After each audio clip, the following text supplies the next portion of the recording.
Okay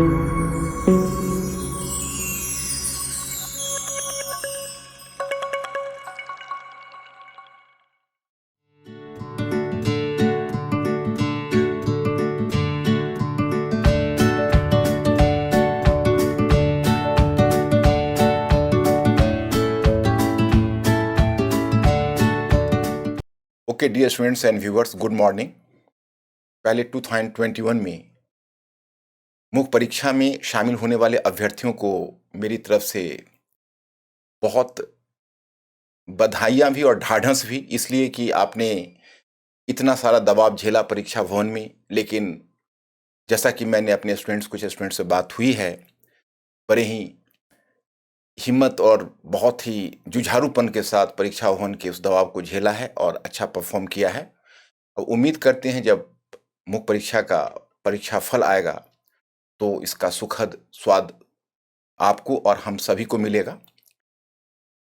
मैं अभी आज ऑप्शनल पेपर पर परिचर्चा करने आ रहा हूं। आप जानते हैं इससे पहले पिछले साल पेपर हुआ तो मैंने दोनों पेपर अलग अलग डिस्कस किए काफ़ी डिटेल्स में। लेकिन मैं महसूस करता हूं कि जो पेपर हो चुका है उसका डिटेल्स में डिस्कस करने का उतना फ़ायदा नज़र नहीं आता। कई बार बच्चों में इसके मन में तृष्णा होती है कि सर अगर पूरा पेपर डिस्कस कर देते, अगर यह क्वेश्चन रिपीट होने वाला होगा तो कुछ बात बन सकती है। क्योंकि मैं एक बात आपको बताना चाहूँगा कि जब तक विचार हमारे थॉट प्रोसेस का हिस्सा नहीं होता है तब तक हम उसे अगर लिख लें या डिस्कस किसी के साथ कर भी लें तो भी परीक्षा भवन में जाकर उसे हम उतार नहीं सकते, उसको रिप्रोड्यूस नहीं कर सकते। यही एग्जाम के कुछ सीक्रेट्स हैं जो तब तक समझ में नहीं आते हैं जब तक स्वयं परीक्षा भवन में जाकर मगजमारी नहीं करनी पड़ती। परीक्षा में आप वही लिख सकते हैं जो आपके थॉट प्रोसेस का हिस्सा है, जो आपके एक सामान्य सोच में शामिल हो चुका है और जिसको किसी विपत्ति के क्षण में आप रिकॉल कर सकते हैं। मैं स्टूडेंट्स, चूंकि मेरा यहाँ पर वक्त थोड़ा सा ज़्यादा है, क्योंकि मैं हिंदी इंग्लिश दोनों अलग अलग मीडियम में रिकॉर्ड करना चाहूँगा, क्योंकि फिर नहीं तो इंग्लिश मीडियम के बच्चों के साथ नाइंसाफ़ी होगी। इसीलिए मैं यहाँ हिंदी में ही वार्ता कर रहा, इंग्लिश का मैं एक अलग लेक्चर रख रहा। लेकिन हाँ, इसमें मैं एक एक क्वेश्चन को डिटेल्स में डिस्कस नहीं करूँगा, बल्कि मैं सारे क्वेश्चन का थोड़ी सी झलक आपको दे दूंगा। क्वेश्चन में सबसे अधिक समस्या बच्चों को होती है उसका अर्थ जानने की और प्रथम दृष्टया रिस्पॉन्स करने की। जब आप प्रश्न को प्रारंभ करते हो तो सबसे बड़ी समस्या बच्चों को, अधिकांश बच्चों से अगर पूछा जाए तो यही बताते कि नहीं, सबसे बड़ी समस्या होती है प्रथम प्रश्न को स्टार्ट करने की, कैसे प्रश्न को देखें, किस तरह से उसको समझे।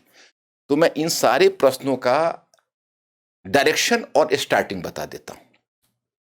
उसमें मैं कोशिश करूंगा कि मेरे हिंदी मीडियम के लेक्चर में कुछ प्रश्नों पर विशेष बल हो, तो इंग्लिश मीडियम के लेक्चर में कुछ अन्य प्रश्नों पर, कि जो बच्चे चाहें वो दोनों लेक्चर को अदल बदल करके भी देख सकते हैं, ताकि दोनों को उसमें थोड़ी सुविधा हो जाए। तो चलिए हम अभी पेपर को एनालाइज करते हैं। और मैं फिर एक बार बता दूं, ऑप्शनल पेपर आपके लिए काफ़ी डिसाइसिव होता है, काफ़ी निर्णायक होता है। इसलिए आप लोग अपने तैयारी में ऑप्शनल पेपर पर विशेष ध्यान दीजिए। वैसे भी कहा जाता है something more than graduation and something less than post graduation. मतलब यह जो ग्रेजुएशन का एग्जाम है उससे थोड़ा बड़ा स्तर होता है, पोस्ट ग्रेजुएशन से थोड़ा सा कम होता है। हम इसको ऑनर्स के लेवल का मान लें, तो इसलिए आपके जो जनरल स्टडीज के पेपर हैं उससे इसमें आपको ज़्यादा बेहतर समझ की आवश्यकता होती है, ज़्यादा क्रिटिकल थिंकिंग की ज़्यादा बेहतर ज़रूरत होती है, पेनिट्रेटिंग इंसाइट की थोड़ा सा ज़्यादा ज़रूरत होती है। तो इसलिए इसको, इस पेपर के पहले प्रकृति को समझना आवश्यक है, क्योंकि क्वेश्चन का आंसर क्या होगा फिर अगले वर्ष आपका क्वेश्चन बदल जाएगा, उसके अगले वर्ष क्वेश्चन बदल जाएगा, वो कोई बड़ी चीज़ नहीं है। पहले हम लोग पेपर के एनालिसिस पर ध्यान दें कि इसमें कौन कौन सा पहलू है। जहाँ तक मैंने समझा और आपने पेपर पढ़ा होगा तो दो तीन बातें आपने महसूस की होगी। मैप की चर्चा तो मैं अलग कर देता हूँ, क्योंकि मैप का मुद्दा एक अलग है, उसका प्लेसेस भी मैं आपको इंडिकेट कर देता हूँ। लेकिन मैप के अलावा जो बाकी क्वेश्चन है उसमें कुछ ट्रेंड आप देखिए। क्वेश्चन में एक ट्रेंड आप यह देखेंगे, मैप पर हम आते हैं, मैं आपको पहले क्वेश्चन बता दूं। क्वेश्चन में आप अगर ट्रेंड देखेंगे तो एंशिएंट के ही क्वेश्चन को लें तो सारे टॉपिक को टच करते हुए निकल गए। अगर उन्होंने छोड़ा है तो केवल प्री हिस्ट्री का पार्ट को प्रोटो हिस्ट्री से शुरू किया है, हड़प्पन सिविलाइजेशन से शुरू किया है, और हड़प्पन सिविलाइजेशन से आगे बढ़ाते हुए एक एक टॉपिक को टच करते हुए निकल गए। मतलब पूर्व मध्यकाल तक वो पहुंच गए। मतलब कोई अगर ये चाहे कि हम गेस वर्क करूं, संभव नहीं। हाँ, पोस्ट मौर्य पीरियड को टेक्निकली देखेंगे तो वहां से आपको 2 क्वेश्चन मिलेंगे, और 2-3 क्वेश्चन आपको ऐसे मिलेंगे जिसको आप किसी वाटर टाइट कंपार्टमेंट में बांट कर नहीं देख सकते। यह क्वेश्चन इस पीरियड से जुड़ा हुआ है या यह क्वेश्चन इस पीरियड से जुड़ा हुआ है। उसके बीच विभाजन रेखा खींचना मुश्किल हो जाएगा, वो आपकी पूरी अंडरस्टैंडिंग के ऊपर डिपेंड करेगी। तो एक तो यह आपको दिखता है। दूसरा ट्रेंड यह दिखता है कि क्वेश्चन को, जैसा कि मैंने आपको बताया है, मुझे अपने उस मेथड पर जो हमने आपको बताया है उस पर फर्म फेथ है। क्योंकि मेरे बच्चों भी जब पेपर दे रहे होंगे, वो याद कर रहे होंगे और मेरे इस लेक्चर को सुन रहे होंगे, तो मेरे क्लास के लेक्चर को, मेरे स्टडी मटेरियल को, मेरे पढ़ाए हुए तरीकों को याद कर रहे होंगे।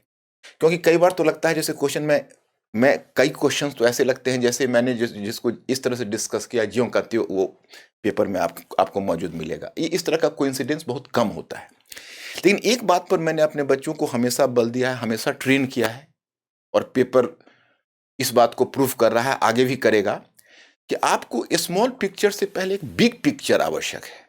क्योंकि केवल मुद्दा यह नहीं है कि आप किसी क्वेश्चन विशेष में कैसे परफॉर्म कर रहे हो, मुद्दा यह है कि आप इतने सारे इश्यूज को कैसे रिटेन कर पाओगे, कैसे ले जा पाओगे परीक्षा हॉल में। जब तक आपके पास एक पिक्चर नहीं होगा, तब तक परीक्षा हॉल में ले जाना आपके लिए चुनौती होगी। पहली बात तो यही आती है। दूसरी बात उभर कर यह आती कि अगर आप परीक्षा भवन में, चलिए किसी तरीके से आप अलग अलग करके ले भी जा रहे हैं, तो कुछ ही क्वेश्चन ऐसे मिलेंगे जो किसी एक टॉपिक से जुड़े हुए नहीं होंगे, वो कई टॉपिक को मिलाकर होते हैं। पहला चैलेंज आपको उस क्वेश्चन के का अर्थ अन्वेषण होगा कि उसका अर्थ, उसका मीनिंग क्या है, और जब आप उसका अर्थ अन्वेषण कर देंगे तो फिर उसको आंसर करने की चुनौती उपस्थित होती है। तो मैं आपको दिखाता हूं हाथ कंगन को आरसी क्या। जब प्रश्न आपके सामने है तो हम दूसरी किस बात के सीधा हम प्रश्न पर आते हैं। तो चलिए पहले हम मानचित्र के ट्रेंड के बारे में आपको बता दें। जैसे मानचित्र को देखिए, पिछली बार आपने देखा था कि मॉडर्न स्टेट को उन्होंने इंट्रोड्यूस किया था। इस बार अगर आप मैप को देखेंगे तो आपको ऐसा प्रतीत होगा कि यह बिल्कुल ही प्लेन दिया, मतलब जो पिछले साल से पहले का मैप है उसको रिस्टोर कर दिया, ऐसा लगेगा। हो सकता है थोड़ा सा साइज आकार में थोड़ा सा फर्क हो, लेकिन वो पुराने मैप को रिस्टोर कर दिया, ऐसा प्रतीत होगा। उससे कोई फर्क नहीं पड़ेगा। अगर पिछले वर्ष के मैप से अगर इस बार के मैप की तुलना करते हैं आप, तो आपको ऐसा दिखेगा कि पिछले वर्ष का मैप का क्वेश्चन इससे ज़्यादा चैलेंजिंग था। उसमें उन्होंने ज़्यादा प्रेशर बनाने की कोशिश की थी। इसमें आपके अधिकांश क्वेश्चन है जो आपकी एम्बिट के अंदर है, जो आप कर सकते हो। और हाँ, और 2-3 क्वेश्चन तो यूपीएससी के ऐसे जरूर होते हैं जो हमेशा चैलेंज होता है, ये भी होगा। यह एक ट्रेंड आप देखोगे, लेकिन कोई फर्क नहीं पड़ता हमें। हमने इसके लिए जो रास्ता हमने निकाला है, जो मैं आपको बताना चाहता, ये रास्ता हमारा है। देखिए ये है कि मैप ये एग्जाम में नहीं है। हम अगर ब्लॉक बनाकर मैप को लेते हैं तो कोई फर्क नहीं पड़ता कि मॉडर्न स्टेट है। इसीलिए आप देखोगे मैंने अपने मैप का जो बुकलेट भी तैयार किया, उसमें शुरू के जो 2-3 मैप है जैसे प्री हिस्ट्री के, उसको मैंने प्लेन पर भी दिया है और मॉडर्न स्टेट पर भी दिया है। और मैंने प्रीफेस में ही लिख दिया है बच्चों को कि आप इस पर बैंक ना करें कि आपका मैप हमेशा इसी तरह का रहेगा। हो सकता है पुराने मैप को रिस्टोर करें, तो हमें कोई फर्क नहीं पड़ता क्योंकि हम ब्लॉक पर काम कर रहे हैं। दूसरी बात, मैंने मैप का इस बार एक ट्रेंड महसूस किया जो आप लोगों से शेयर करना चाहूंगा। शायद हम लोग मैप की प्लॉटिंग के को लेकर जितना गंभीर रहते हैं, उतना गंभीर यूपीएससी का क्वेश्चन सेटर नहीं होता। और उसने मैप की प्रकृति को ही परिवर्तित कर दिया है। आज उसकी निगाह में मैप की प्लॉटिंग उतना महत्वपूर्ण नहीं है जितना महत्वपूर्ण है बच्चों के दिमाग में प्लेसेस होना।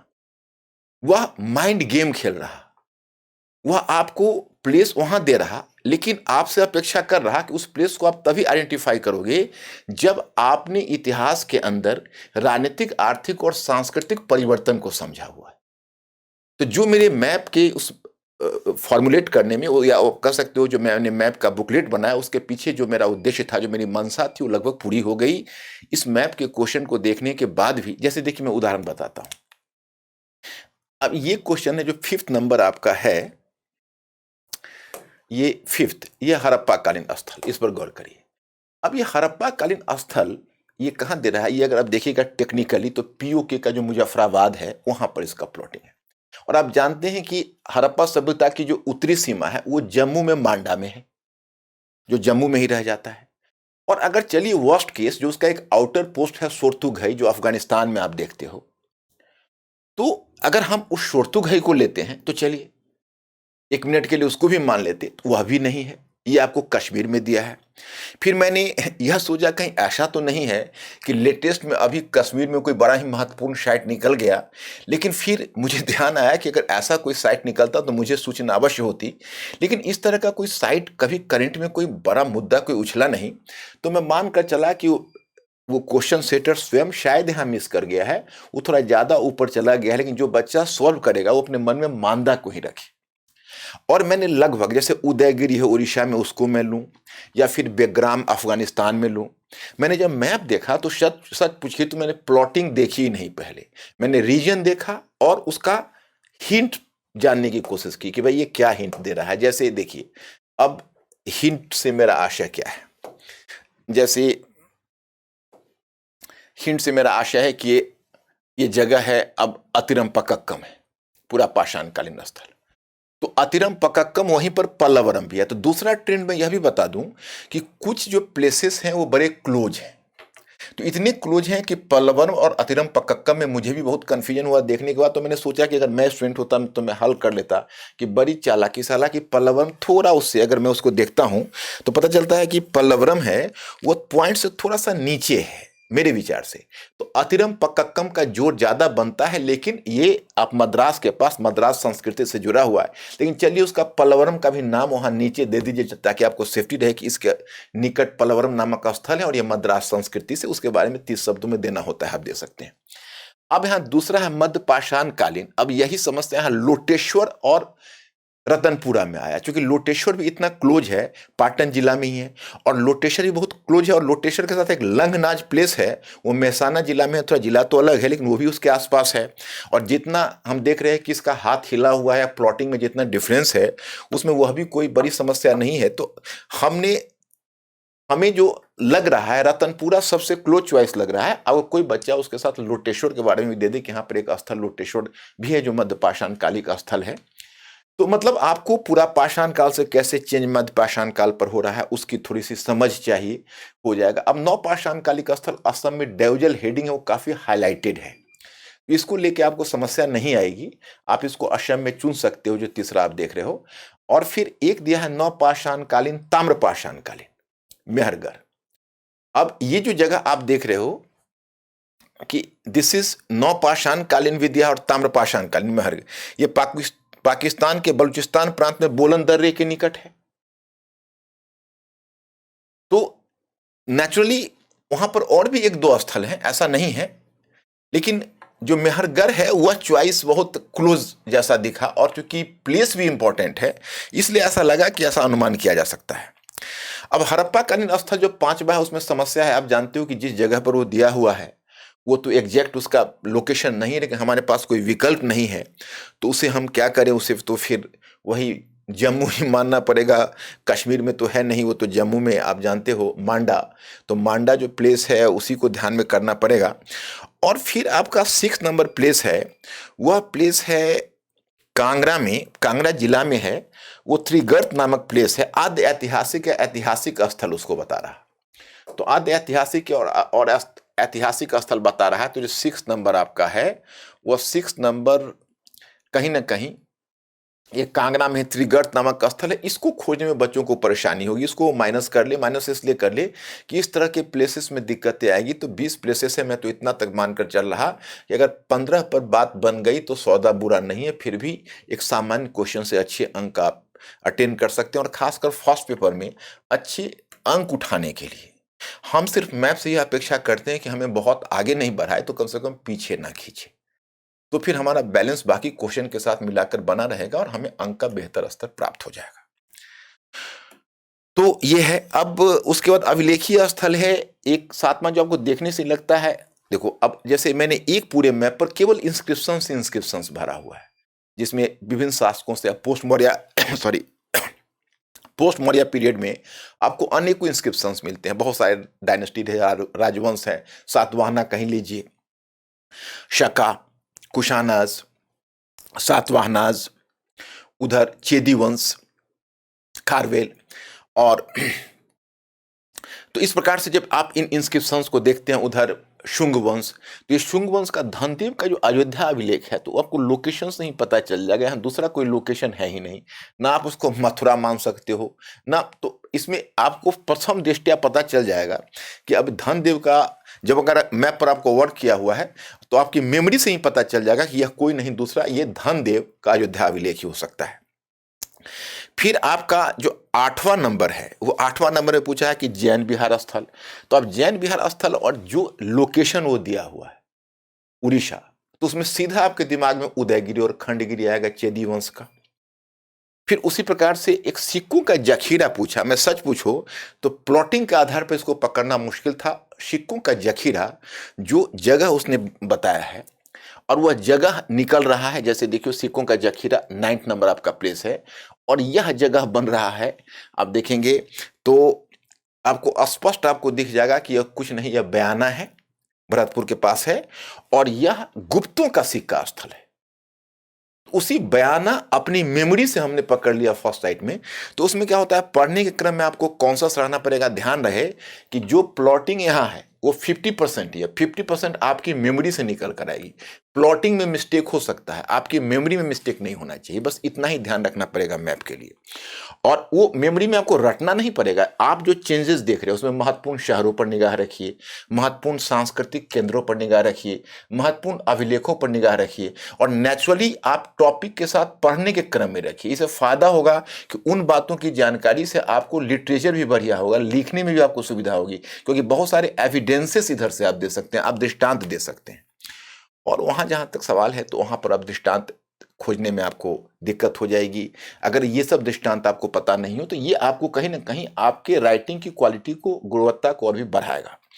तो इसके बाद आप आ गए जो आपका 11वां नंबर प्लेस है, उसमें मृण मूर्ति कला स्थल यानी हुगली।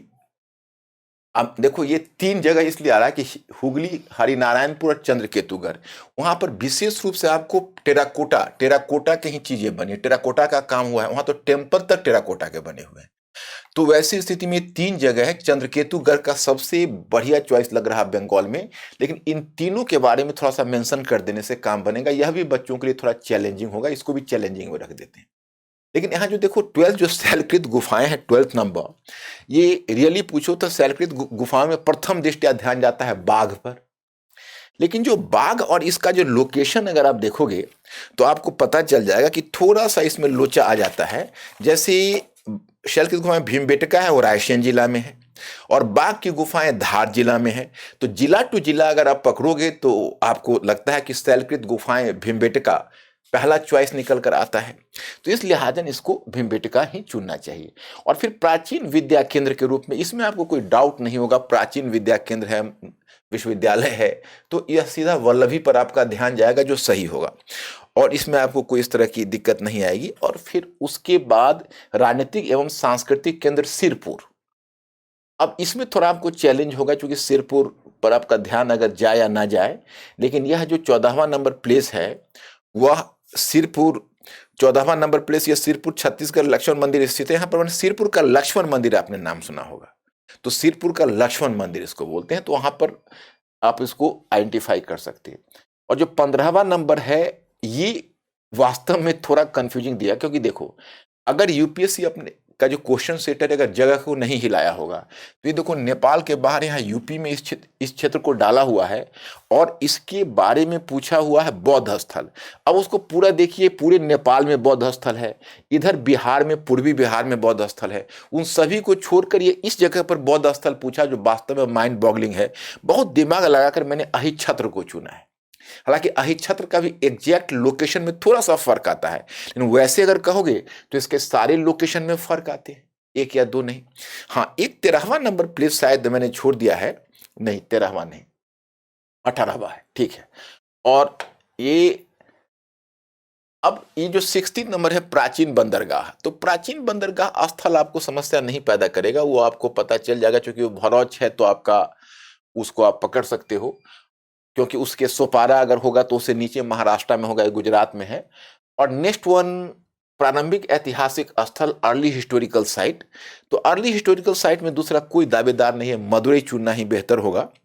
और आप इसे अर्ली हिस्टोरिकल साइट में आप इसको मदुरई चुनते हो, जो आपका 17th नंबर है, और ये तमिलनाडु का एक जिला है। उसके बाद फिर आपका आता है, देखो 18th में हाथी दांत का जखीरा। जब ये पूछा तो मैं रियली पूछो तो वो सही लोकेशन भी नहीं है, थोड़ा हिला हुआ लोकेशन है, लेकिन सीधा अफगानिस्तान में और हाथी दांत का काम हुआ तो सीधा हमको बेग्राम ध्यान में आया कि बेग्राम। तो बच्चों को पढ़ने क्रम में ध्यान रखना होगा, देखो अफगानिस्तान में जो बेग्राम है वो हाथी दांत के काम के लिए जाना जाता था। और फिर 19वां नंबर में जो है वो बौद्ध संघाराम जो पूछा है, वह सोमपुरा नामक स्थल निकल कर आता है, बांग्लादेश में है, सोमपुरा नामक स्थल निकल कर आता है। और वहीं से वह एक विश्वविद्यालय भी अपने समय में एक शिक्षण संस्थान भी रहा है सोमपुरा, वो पालो के समय। तो वही वो जगह है, पहाड़पुर में है, बांग्लादेश के पहाड़पुर जगह पर है। फिर पूछ रहा है विश्व में मंदिर संकुल, और मंदिर संकुल में जो आपका लोकेशन है वह लोकेशन आपका उत्तराखंड में दिया हुआ है, क्योंकि उसके बाद हिमाचल उसके उत्तर में शुरू होता है। तो उस लिहाजन रुद्रप्रयाग जिला में उत्तराखंड में केदारनाथ मंदिर ध्यान में आता है। तो कोई नहीं, पिछले साल तो बहुत सारे मंदिर पूछे थे, इस बार उन्होंने एक मंदिर पूछ लिया। तो पिछले साल से हम सम टोटल समझते हैं, मैप आपका इजी है, लेकिन जो ट्रेंड मैंने बताया वही काम रहेगा। आप मॉडर्न स्टेट भी ध्यान में रखिए, क्योंकि कभी वो बदल सकते हैं, क्योंकि पिछली बार देखा किया। लेकिन प्लेन मैप पर आप उसको करते रहिए, और अगर आपने ब्लॉक बना लिया है जैसा कि मैंने दिखाया है तो फिर कोई फर्क नहीं पड़ता, प्लेन मैप है, ब्लॉक है, कुछ भी है। ओके, तो चलिए, ये तो हुई मैप की बात। मैप में आप लोगों का प्रैक्टिस जारी रहेगा। वही ध्यान रखिए कि पुस्तकों में पढ़ने समय हम लोगों को सारे इंपॉर्टेंट इकोनॉमिक्स जो साइट्स है, जो टाउन्स है, बंदरगाह है, कल्चरल साइट्स है, उसको पढ़ने क्रम में निगाह रखनी है। और ध्यान रखना है आम के आम और गुठलियों के दाम, एक तरफ हमारा मैप का काम भी होगा, और उससे जो हमारी अंडरस्टैंडिंग बनेगी उससे हमारा क्वेश्चन हम बहुत बढ़िया ढंग से इंटरप्रेट कर सकते हैं, उसको हम एविडेंस के रूप में दे सकते हैं। तो उससे आपके आंसर की क्वालिटी भी अच्छी होगी। और कई बार क्या होता है, आप मैप भी ड्रॉ कर सकते हो, कुछ जगह पर आप प्लेस या इंपायर या स्टेट भी दिखा सकते हो, तो इसके कई फायदे आपको होने। अब देखिए, आपको इसमें प्री हिस्ट्री में नहीं पूछा है, सीधा प्रोटो हिस्ट्री में हड़प्पा सभ्यता में पूछा। क्या आप सहमत हैं कि पारिस्थितिक कारकों ने हड़प्पीय सभ्यता के प्रवाह एवं ह्रास को प्रभावित किया? मैं अभी हिंदी मीडियम में डिस्कस कर रहा हूं, तो हिंदी मीडियम का ही क्वेश्चन पढ़ रहा। वैसे आपको हिंदी मीडियम में कई बार क्वेश्चंस के अर्थ स्पष्ट नहीं होते, तो इंग्लिश में आप नीचे जरूर पढ़ा कीजिए। You agree that the ecological factors influence the flow and ebb of Harappan civilisation? Comment. तो हड़प्पा सभ्यता के प्रवाह एवं ह्रास और उसमें पारिस्थितिकीय कारक, तो ये देखो, अब बच्चों को परेशानी होगी, सर मैं कैसे क्वेश्चन शुरू करूं? तो क्वेश्चन शुरू करने का तो जितना शक्कर रहेगा उतना मीठा होगा, मतलब जितनी आपकी अंडरस्टैंडिंग रहेगी। अगर कोई स्टूडेंट ऐसे भी शुरू करना चाहे कि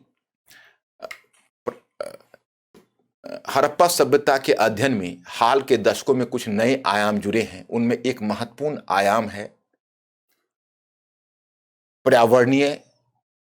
पर्यावरणीय दृष्टिकोण से या पर्यावरणीय कारक के दृष्टिकोण से तथ्यों की व्याख्या। या आप इसको ऐसे भी शुरू कर सकते हो कि हाल में कुछ विद्वानों ने, चूंकि देखो कई बार बच्चे समझते हैं कि भाई जो हिस्टोरियंस हैं वो हिस्टोरियंस का नाम, कई बार हमसे भी बच्चे पूछते सर हिस्टोरियंस का नाम ले, अरे हिस्टोरियंस कोई होली काउ है, आप उनका नाम ले या ना ले, आप उनके विचारों को लिख रहे हैं, तो ये तो और भी प्लेजरिज्म है। अगर आपको नाम पता है और आप लिख सकते हो तो आप बिल्कुल ही बेफिक्र होकर लिखिए, उससे आपका इंप्रेशन बनेगा, खराब नहीं होगा। तो इसको आप ऐसे भी शुरू कर सकते हैं कि हाल के कुछ दशकों में हड़प्पा सभ्यता के अध्ययन में कुछ विद्वानों के द्वारा एक नया आयाम जोड़ा गया है, और वह है पर्यावरणीय कारक के दृष्टिकोण से हड़प्पा सभ्यता के उत्थान और पतन का अध्ययन। इसमें डीपी अग्रवाल और फेयर सर्विस जैसे विद्वानों की अहम भूमिका रही है। कोई अगर ऐसा भी इंट्रोडक्शन लिखना चाहे, well and good, no problem at all. उसके बाद फिर वो आगे बढ़ सकता है।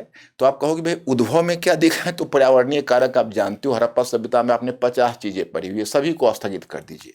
दिमाग के घोड़े को तेजी से दौड़ाइए, पॉइंट को पकड़िए। उद्भव में आप उसी समय वर्षा की मात्रा दिखा देंगे।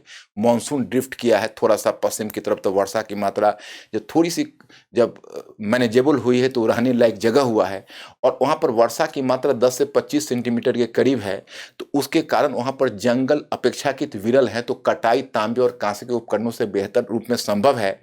अगर वाटर टेबल पर जाइए तो थोड़ा सा सॉल्टी वाटर है, जिसको बोलते हैं नमकीन वाटर, उसको खारा जल बोलते हैं। तो वो जो खारा जल है उनका, तो उसको अर्ध शुष्क क्षेत्र और लवण वाले जल, तो इस कारण से लोग नदी किनारे बसे, और नदी के किनारे बसने से जल और मिट्टी का भी फायदा मिल रहा, और इसके अलावा उनका जो क्षेत्रीय व्यापार है उसका भी फायदा मिल रहा। तो ये तो बात रह गई उद्भव में। उसी प्रकार से पतन में आप थोड़ा सा मूव कर जाइए, क्योंकि जलवायु संबंधी कारक है। फेयर सर्विस ने कहा कि हो सकता है पर्यावरणीय उथल पुथल या पर्यावरणीय क्षति के कारण वर्षा की कम होती हुई मात्रा से माइग्रेशन को बल मिला। लोगों को अब खेती के लिए उपयुक्त भूमि नहीं मिली, तो पूर्व और दक्षिण की तरफ पलायन करने लगे। तो जिसको हम सभ्यता का पतन कहते हैं, उस सभ्यता का पतन का मतलब है रूप परिवर्तन, नगरों को खाली करके ग्रामीण क्षेत्रों में जाना। तो इसको भी पर्यावरणीय कारक आज की तारीख में बहुत ज्यादा इंपॉर्टेंट है। और 200 वर्ड्स में अगर आपको लिखना है, तो आपको वैसे भी जो 20 मार्क्स के हैं, आपको 2 पार्ट में बनाकर लिखे 200 वर्ड्स। 200 से अगर 25 भी हो जाए, चूंकि ये 20 मार्क्स मार्कर क्वेश्चन है, तो इसको थोड़ा सा आप बढ़ा भी सकते हो। और जो दूसरा क्वेश्चन है वो सब 15 मार्क्स के हैं, तो इसको थोड़ा सा बढ़ा भी सकते हो और इसमें दिखा सकते हो। और टू द पॉइंट आप लिखिए, आप कॉन्फिडेंस के साथ टू द पॉइंट लिखिए, आपको देखो मार्क्स देते हैं। अब क्या आप मानते हैं कि उपनिषदीय सिद्धांत वैदिक धार्मिक विचारों की उच्च स्थिति को मूर्त रूप देते हैं? टिप्पणी कीजिए। अब देखो, ये जो वैदिक के बारे में आपसे पूछा है, और उपनिषद की विचारधारा वैदिक धर्म के किस स्तर को दर्शाती है, तो कई बार क्या होता है कि अपने ही हथियार से खुद घायल होने वाली बात है। मैंने आपको या बच्चों को समझाया हुआ है कि नॉर्मली क्वेश्चन के मूड को समझिए, और जब आर्गुमेंटेटिव क्वेश्चन देते हैं कि क्या आप सहमत हैं, तो इसका मतलब होता है कि उससे प्रायः डिफर कम करने की संभावना ज़्यादा होती है। लेकिन मैंने यह भी बताया हुआ है कि देखिए, डिफर करने की संभावना ज़्यादा होती है कि क्या उपनिषदीय सिद्धांत वैदिक धार्मिक विचारों की उच्च स्थिति को दर्शाता है, तो हमेशा हम यही नहीं कहेंगे डिफर ही नहीं करना चाहिए। 10% ऐसी संभावना बनती है कि हम इसे डिफर ना करें, बल्कि हम इसमें एग्री कर जाएं। अब हम एग्री कैसे करेंगे, तो इसको जरा सा आप लीजिए। तो जैसे एग्री आप ऐसे कर सकते हो कि do you consider that the Upanishadic principles embody the high point of वैदिक रिलीजियस थॉट कमेंट। तो यहां पर आप एग्री इस प्रकार से कर सकते हो कि कैसे वैदिक काल से ग्रेजुअली, पहले तो वेदों में प्रार्थनाएं हैं, प्रार्थना के बाद कैसे अरण्यक से तप शुरू हुआ, और वैदिक ग्रंथ में भी एकेश्वरवाद का तत्व है, कि तत्व है। जैसे ऋग्वेद में ही देखोगे तो अग्नि वाला प्रकरण है, या एक ही सदव्य प्रबहुधा बदंती, वहां का प्रकरण है। वहां से आप या अरण्यक पर आते हो, और अरण्यक के बाद उसका लॉजिकल कल्मिनेशन ऑफ उपनिषद में देखते हो। तो वैदिक धर्म का जो बहुदेववाद है, वो पहले कैसे धार्मिक एकाधिकैकवाद में परिवर्तित हुआ, और फिर कैसे एकेश्वरवाद का तत्व उभर कर आया, वह वैदिक धर्म का लॉजिकल कल्मिनेशन है। लेकिन चूंकि इसमें क्या आप मानते हैं लिखा हुआ है, तो थोड़ा आप आगे बढ़ सकते हैं कि यह सही है कि यह वैदिक साहित्य का चरमोत्कर्ष को, यानी वैदिक वैदिक विचारधारा के चरमोत्कर्ष को उपनिषद का चिंतन दर्शाता है। लेकिन कई बातों में यह एक नए युग के आरंभ का भी सूचक बन जाता है, क्योंकि उपनिषद ने जो विरोध की परंपरा कायम की, उसने आगे के धार्मिक आंदोलनों पर भी अपना प्रभाव छोड़ा। और उपनिषद का वेदांत चिंतन, उसने भारत के बहुत सारे दार्शनिक समूह, बहुत सारे धार्मिक समूहों को वैचारिक प्रेरणा प्रदान की। तो इस प्रकार से आप अगर चाहें तो लास्ट में थोड़ा सा आप उसमें अतिरिक्त जोड़ सकते हैं, नहीं तो आप इसको वैदिक धर्म से ही कल्मिनेशन दिखाते हुए उपनिषद के चिंतन को चले जाए, तो मेरे विचार से ये क्वेश्चन उसी से आपका काम हो जाता है। अब देखिए, मौर्योत्तरकालीन कला पर बाह्य प्रभावों एवं देशज विकास के महत्व का विश्लेषण कीजिए।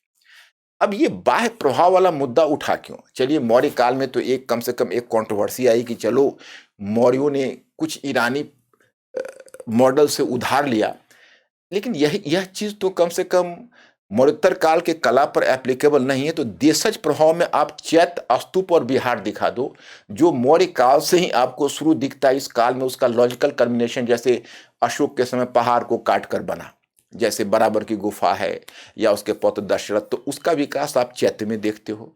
फिर अशोक के समय स्तूप बना, महीन स्तूप, वो ज्यादा परिष्कृत होकर उभरा है इस काल में। तो चैत्य स्तूप तो आ ही गया। बिहार, जो पहले गुफा बना, गुफा वास्तुकला का ही विकास बिहार है। लेकिन जो विदेशी तत्व है वो आपको आता है मूर्ति कला में। और मूर्ति कला में, गांधार कला में आप देखते हो मध्य एशियाई संस्कृति, यूनानी रोमन संस्कृति, ये दोनों का मिश्रण है। उसमें फिर भारतीय संस्कृति आकर मिला है। लेकिन गांधार कला भी आत्मा से भारतीय है, परंतु उस पर बाह्य संस्कृति का भी प्रभाव है। तो विदेशी प्रभाव में, और जो दक्षिण में जो आप अमरावती कला देखते हो, उस अमरावती कला पर भी गांधार कला का प्रभाव है। और जो मथुरा कला देखते हो, वो गांधार कला का मथुरा कला पर भी प्रभाव है, और मथुरा कला का भी गांधार कला पर प्रभाव है। तो अब देखो, सबसे बड़ी बात यूपीएससी में यह होती है कि मैं स्टूडेंट्स, मैं आपकी मजबूरी को समझता हूं, क्योंकि मैं परीक्षा भवन के उस दबाव को महसूस कर सकता हूं जो बच्चों को झेलना पड़ता है। सबसे बड़ी बात यही नहीं है कि हम एक लंबा चौड़ा लेक्चर आपको कला पर दे दे वो चलेगा। सबसे बड़ी बात है जो आपको 200 वर्ड्स के एक समय और एक शब्द सीमा में जो लिखना होता है, वो आपके लिए ग्रेटर चैलेंज होता है। अब देखिए, महापाषाण कालीन संस्कृति जो जानता होगा, क्या महापाषाण को एकल, समरूप अथवा समकालीन संस्कृति का प्रतिनिधि मानना उपयुक्त होगा? महापाषाण कालीन संस्कृतियों से किस प्रकार के भौतिक जीवन और सांस्कृतिक व्यवस्था का पता चलता है? Will it be proper to consider the megaliths to represent a single homogeneous और contemporaneous culture? What kind of material life and cultural system is revealed in the megalithic cultures? तो ये क्वेश्चन में दो पक्ष बनते हैं। एक पक्ष बनता है कि आप बताइए कि मेगालिथिक कल्चर एक सिंगल कल्चर था। जस्ट 1 मिनट, आप पहले उसमें एक पार्ट बताइए कि क्या मेगालिथिक कल्चर एक सिंगल कल्चर था अथवा एक से अधिक कल्चर था। तो आपको यह पता चलेगा कि भाई मेगालिथिक कल्चर कहने के लिए तो था, लेकिन अगर आप उत्तर पश्चिम में जाएं, पूरब में आप जाएं, जैसे बांदा है, इलाहाबाद है, उत्तर पश्चिम में आपको बलूचिस्तान के मकरान से मिलता है, सिंध में कराची से मिलता है, कई स्थानों से। आप कश्मीर में बुरझोम और गुफा करल से मिलता है। दक्षिण भारत में फिर दक्षिण भारत के मेगालिथिक कल्चर मिलते हैं। तो इन सारे कल्चर्स पर आप ध्यान दोगे तो यह स्पष्ट लिखा हुआ है कि it should be characterise as megalithic cultures, not culture. तो पहले पार्ट में आप दिखाइए कि विभिन्न कल्चर्स का मिश्रण है और इसमें प्रवृत्तियां भी अलग अलग है, क्योंकि कुछ प्री आयरन फेज का है और कुछ आयरन फेज का है। तो फर्स्ट पार्ट में यह लिखना है। दूसरा पूछ रहा है कि महापाषाणकालीन संस्कृति से किस प्रकार के भौतिक जीवन और सांस्कृतिक व्यवस्था का पता चलता है।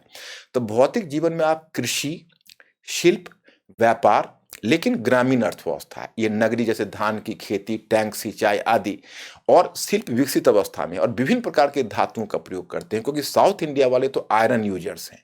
और इस कारण से देखते हो कि आपको जूना पानी जो महाराष्ट्र में, वहां से लेकर और दक्षिण में तमिलनाडु में आप जाइए तो आदि चन्नालूर है, वहां तक आपको शिल्प आप देखेंगे कि शिल्पों का ही विकास दिखेगा, लोहे कर्म या उद्योगों का ही विकास दिखेगा। लेकिन अधिकांश चूंकि लौह उपकरण युद्ध उपकरण के रूप में है, कृषि उपकरण के रूप में नहीं। जीवन में युद्ध की बहुत ज्यादा प्रधानता है, पहाड़ की ढलानों पर बसते थे, तो इसलिए नगरीकरण की अवस्था में नहीं पहुंच पाए। तो भौतिक संस्कृति आपको दिखाने के साथ जो बाकी जो पूछ रहा है दूसरा कि महाकाल संस्कृति किस प्रकार से भौतिक जीवन और सांस्कृतिक व्यवस्था में है कि भाई यह एक ऐसे समुदाय की कहानी है जो मरने के बाद भी शानदार कब्र बनाते थे। मतलब मरने के बाद जो उनका समाज भी विभाजित है, उसमें भी शानदार कर्म है। जैसे आपने एक बात सुनी होगी, डे टू डे लाइफ में एक बहुत ही अच्छा मुहावरा कहा जाता है कि किसी इंसान की वास्तविक हैसियत उसके मरने के बाद देखी जाती है। जैसे आप अगर किसी इस तरह के क्रीमेशन घाट के आसपास से गुजर रहे हो तो वहां नजर डालने से पता चलेगा कि लगता है कोई किसी बड़े प्रभावशाली व्यक्ति की मृत्यु हुई है। वो कब्र कुछ वही बताता है कि व्यक्ति अपने नाम को अमर करने के लिए कितने शानदार कब्र बना रहा और उसकी हैसियत समाज में कैसी है। और फिर परिवार के मेंबर्स में कितनी इंटीमेसी है कि एक ही कब्र के अंदर एक से ज्यादा लाशें रखी जा रही। तो खैर तो बहुत लंबी चौड़ी कहानी होगी, हल्का आप उनके कब्र की बनावट और उनके भौतिक जीवन इसकी भी झलक दे दीजिए। अब देखिए, आप आते हैं how would you characterise the nature of Mauryan state on the basis of Kautilyan Arthashastra? मतलब कौटिल्य के अर्थशास्त्र के आधार पर आप मौर्य राज्य के स्वरूप का चित्रण कैसे करेंगे? अब देखिए, ये आपको हाथ में क्लू दे दिया, क्योंकि जब आप मौर्यकालीन प्रशासन को पढ़ते हो तो आपके सामने सबसे बड़ा मुद्दा आता है कि एक केंद्रीकृत राज्य था अथवा विकेंद्रीकृत राज्य था। विकेंद्रीकृत का मतलब है कि केंद्रीयकरण सीमित था, पकड़ वैसी नहीं थी। तो इसने आपके उस प्रॉब्लम को हल कर दिया। इसने एक ही शब्द का प्रयोग किया, क्योंकि अगर मौर्य राज्य की प्रकृति की बात होती है तो आप केंद्रीयकरण बनाम विकेंद्रीकरण की जब बात आप करते हो तो आपका सीधा सा मतलब वहां पर एविडेंस ये होना चाहिए कि अगर हम कौटिल्य के अर्थशास्त्र को आधार बनाकर चलते हैं तो फिर वो केवल गंगा घाटी की सच्चाई को बताता है। तो गंगा घाटी की सच्चाई में तो केंद्रीकृत दिखता है। कौटिल्य का अर्थशास्त्र तो एक बड़ा ही केंद्रीकृत राज्य की तस्वीर उपस्थित करता है, जैसे वह एक ऐसे राज्य की तस्वीर उपस्थित करता है जो अति केंद्रीकृत है।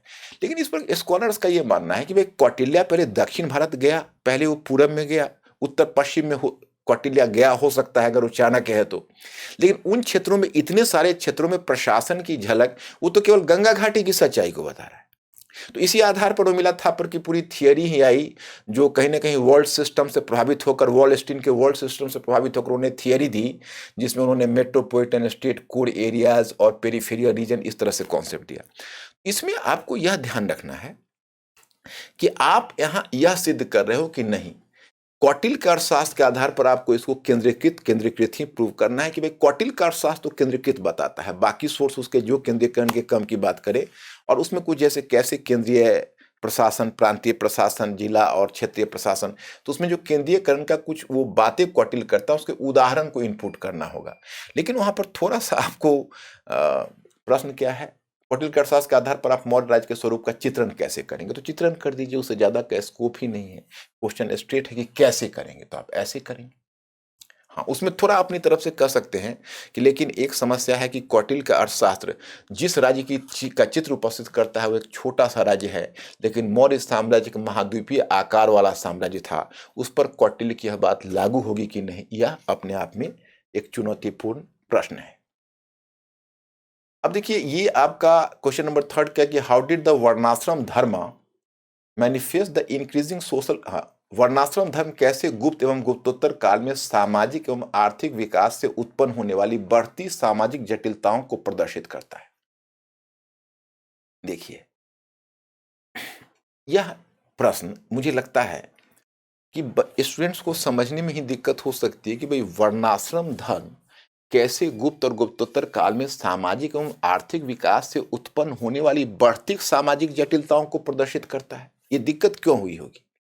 क्योंकि इसका अर्थ अन्वेषण करना थोड़ा मुश्किल है कि पूछना क्या चाह रहा है। पूछना आपसे यह चाह रहा कि जो वर्ण व्यवस्था आपकी है, चतुर्वर्ण व्यवस्था, वो है समाज का आदर्श, ब्राह्मण, क्षत्रिय, वैश्य और शूद्र।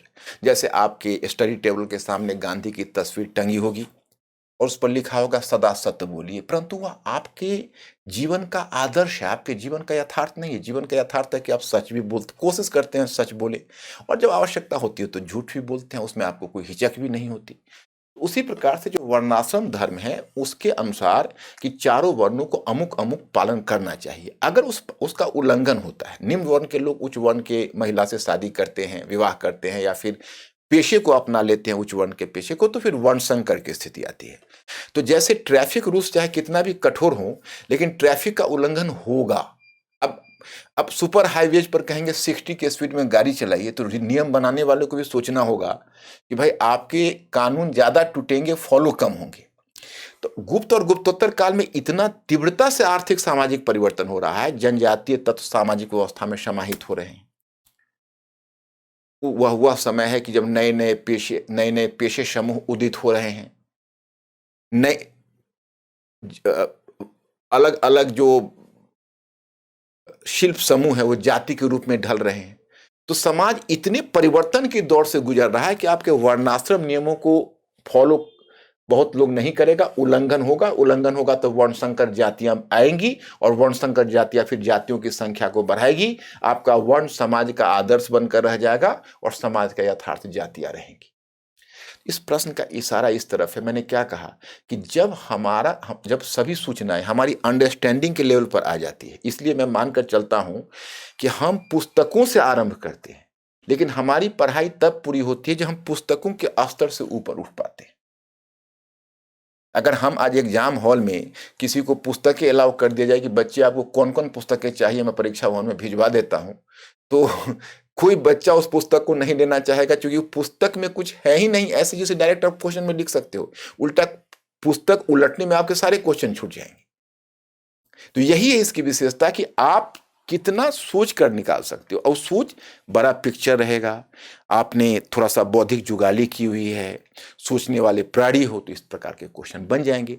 अगर इसमें उन सब फ्रंट पर दिक्कत होगी तो प्रॉब्लम होगा। मैं इसको आपको नोट डाउन नहीं करवा रहा, पिछले साल मैंने करवाया था, वो थोड़ा टायरसम मेरे लिए भी हो जाता है, और आपका भी तो क्वेश्चन पूछा हुआ है। बेहतर है ट्रेंड को समझिए, ट्रेंड को पकड़िए। अब यहां है कि जब शासकों की राजनीतिक और आर्थिक आवश्यकताओं ने व्यापारी वर्ग की आर्थिक और सामाजिक स्थिति की जरूरतों से मिलकर एक साथ ग्रहणशील सांस्कृतिक वातावरण को प्रदान किया जिसमें बौद्ध धर्म विकसित हुआ, टिप्पणी कीजिए। मतलब इस प्रश्न को देखने के बाद ऐसा लगता है कि क्वेश्चन सेटर ने भी शपथ ले ली थी कि जितना हम प्रश्न को जटिल बना सकते हैं, बात कुछ नहीं है, कागज का शेर है। अगर खोलोगे तो मौर्य काल से मौर्योत्तर काल तक वह ट्रेंड आपको पता चल जाएगा जो ट्रेंड की बात कर रहा है, लेकिन एक कागज का शेर बनाया है। जानबूझकर इसको इतना जटिल बना रहा कि बच्चे खोलते ही डर जाएं। जैसे इंग्लिश में देखने से आपको ज्यादा समझ में आ जाएगा, the political and economic needs of rulers. तो रूलर्स का पॉलिटिकल और इकोनॉमिक नीड्स क्या है? तो पॉलिटिकल नीड्स है कि उसके प्रभाव क्षेत्र का विस्तार हो नए क्षेत्र में। तो अशोका ने तो उसके लिए किया था, धम्मा नीति आरंभ की थी, धम्म महामात्रों की नियुक्ति करवाई थी, वह तो किया था। दूसरा आता है इकोनॉमिक नीड्स। तो अशोका के समय अशोका का पॉलिटिकल नीड्स था कि अपना प्रभाव क्षेत्र का विस्तार करना, तो उसने कुछ किया कि बौद्ध धर्म के धार्मिक मिशन दूर दूर जगहों पर भेजे। मौर्योत्तर काल में दूसरी बात है जिसमें आपको शायद कुषाण सातवाहन आते हैं, तो उन्होंने भूमि अनुदान दिया कि सीमावर्ती क्षेत्रों में हम वहां पर बसना तो ब्राह्मणों को भी है, ब्राह्मणों को भी दिया और बौद्ध भिक्षुओं को। लेकिन ये प्रश्न में चूंकि बौद्ध है तो यहाँ ब्राह्मणों को छोड़ना पड़ेगा, तो बौद्ध भिक्षुओं को सीमावर्ती क्षेत्रों में बसाया। जनजातीय लोग ने कृषि को, अच्छा, तो ये हुआ राजनीतिक प्रभाव, क्योंकि हमारे माउथपीस के रूप में काम करेंगे, लोगों को अनुशासित जीवन की शिक्षा देंगे, ट्राइबल लोगों को डिसिप्लिन लाइफ के बारे में बताएंगे। और दूसरा है आर्थिक। आर्थिक है कि नए क्षेत्रों में कृषि का विस्तार होगा, उससे हमें लाभ मिलेगा। तो ये इंसेंटिव है, ये इंसेंटिव है किंग के लिए। और जो मर्केंटाइल क्लास है वो व्यापारी वर्ग की आर्थिक और सामाजिक स्थिति की जरूरतों से। व्यापारी वर्ग की आर्थिक स्थिति क्या है कि जो बुद्धिज्म है वह महाजनी और मुनाफाखोरी को, मुनाफा लेना और मनी लेंडिंग को जायज करार देता है, तो वह व्यापारिक हितों के ज्यादा अनुकूल है। और सामाजिक का मतलब है कि जो ब्राह्मणवादी जो वर्णाश्रम व्यवस्था थी, जो वैदिक व्यवस्था थी, उसमें वैश्य अपने आप को थोड़ा हीन अवस्था में महसूस करते थे। और बुद्धिज्म चूंकि जाति व्यवस्था के प्रति नहीं चिपकता या ब्राह्मणवादी वर्ण व्यवस्था के साथ नहीं चिपकता, इसलिए बुद्धिज्म का थोड़ा सा ज्यादा इगैलिटेरियन अप्रोच है। वो जाति विभाजन नहीं, निर्वाण का दरवाजा सभी के लिए खोलता है, वैश्यों के लिए ज्यादा सम्मानपूर्ण दृष्टिकोण रखता है।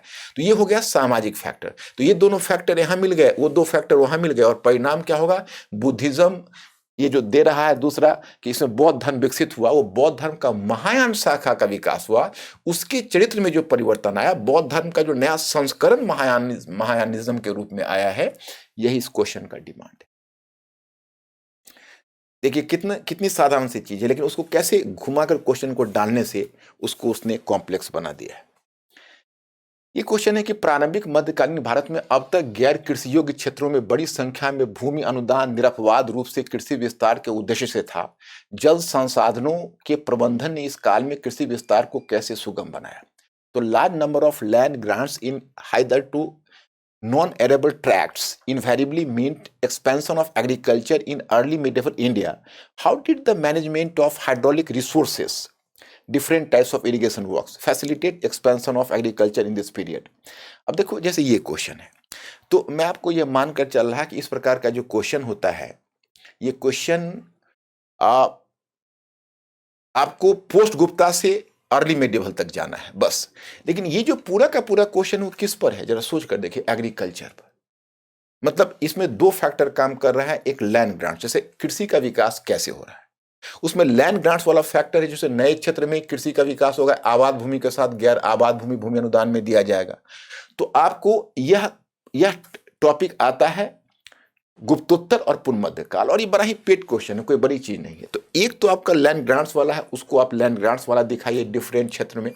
और फिर दूसरा पूछ रहा है कि निर्बाध में कृषि विस्तार के उद्देश्य था और जल संसाधनों के प्रबंधन ने। अब वाटर मैनेजमेंट, एक तो जो लैंड ग्रांटीज है वो खुद तालाब और जलाशय का विकास कर रहे हैं, जिसके कारण कुआं है उसमें कुएं को खुदवा रहे हैं, कुएं में अर्घट का प्रयोग हो रहा है, तो सिंचाई का विकास हो रहा है। फिर अलग अलग जो कुलीन लोग हैं, जिसको तुम कहोगे एरिस्टोक्रेटिक, वो आप कर्नाटक में देखिए तो केरेस केरेस एक छोटे ढंग के तालाब की तरह था। आप राजस्थान में देखिए वापिज कुएं, सीढ़ीदार कुएं का प्रयोग होता था सिंचाई के लिए, उसको वापिज बोलते हैं।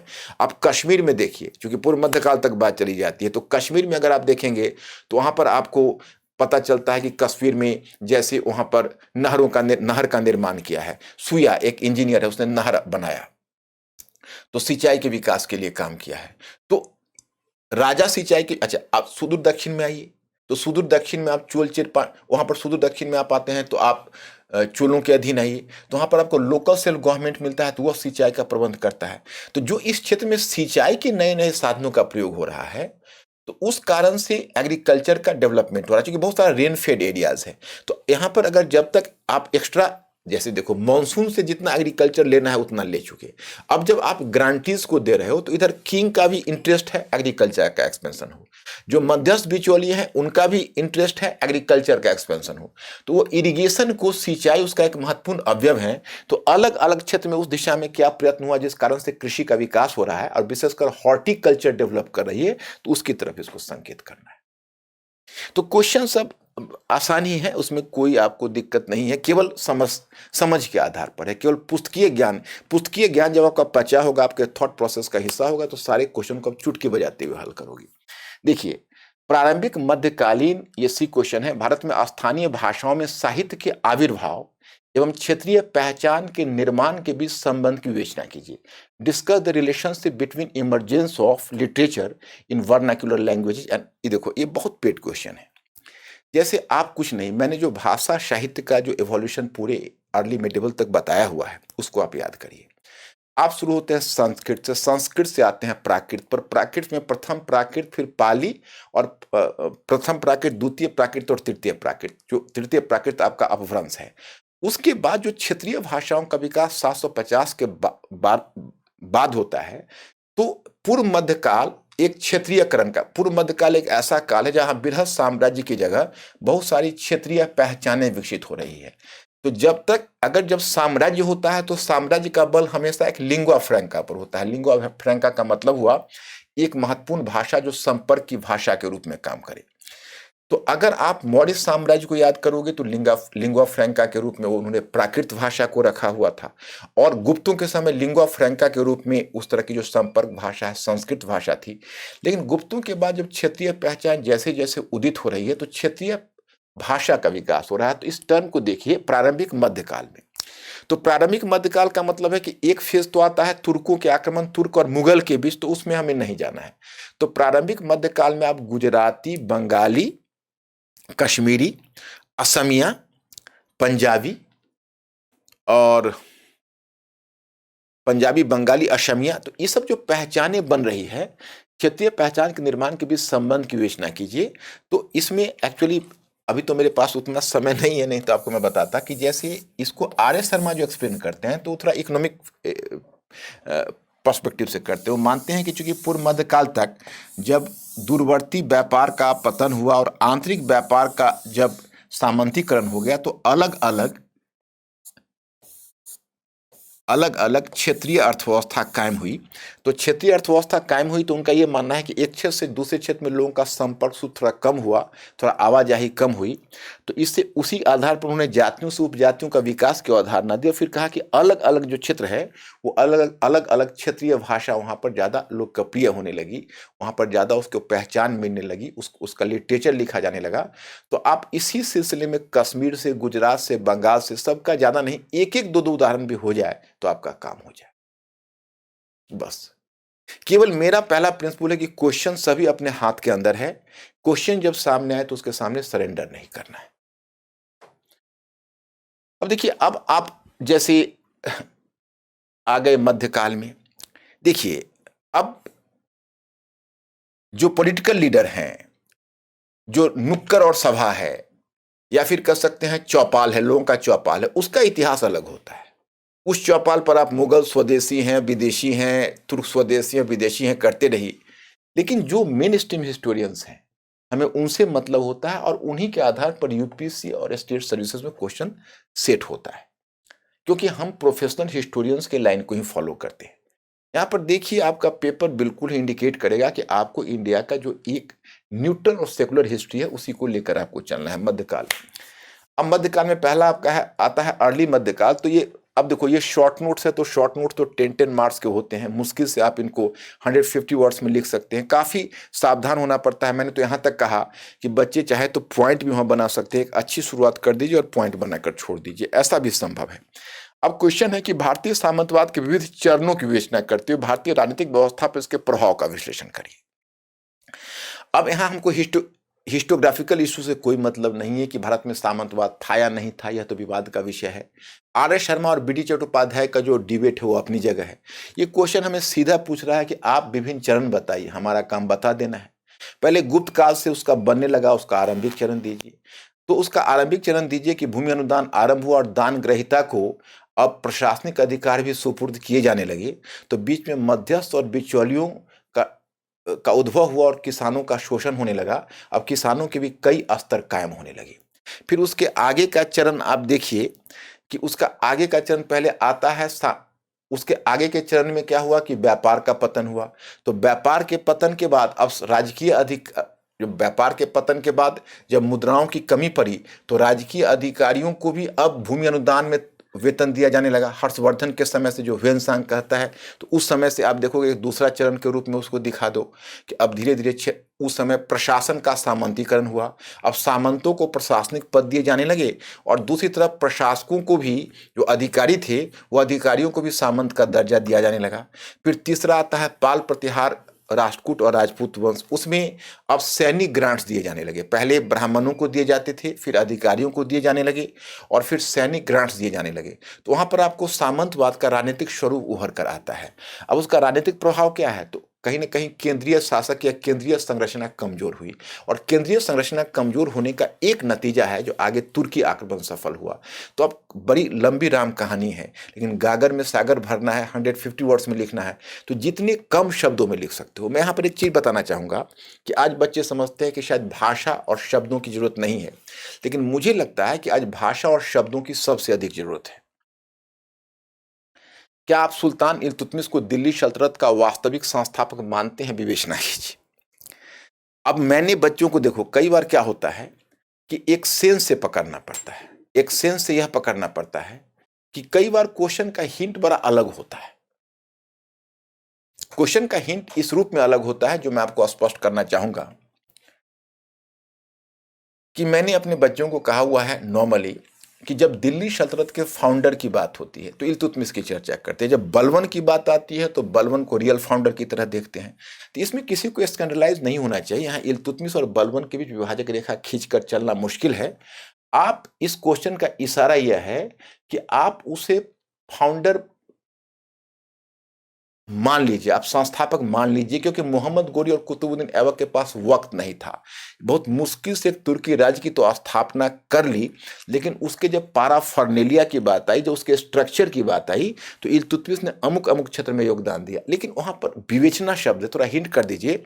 किंतु इल्तुतमिश का जो भी प्रबंधन था वो सिर्फ तदर्थ प्रबंधन सिद्ध हुआ। तदर्थ का मतलब होता है एडहक, जो उसके उत्तराधिकारियों के समय बिखर गया था, इसलिए आगे फिर एक बार पुनर्संगठित करने का काम बलबन ने किया। बस बलबन की तरफ इशारा करके आप छोड़ दीजिए।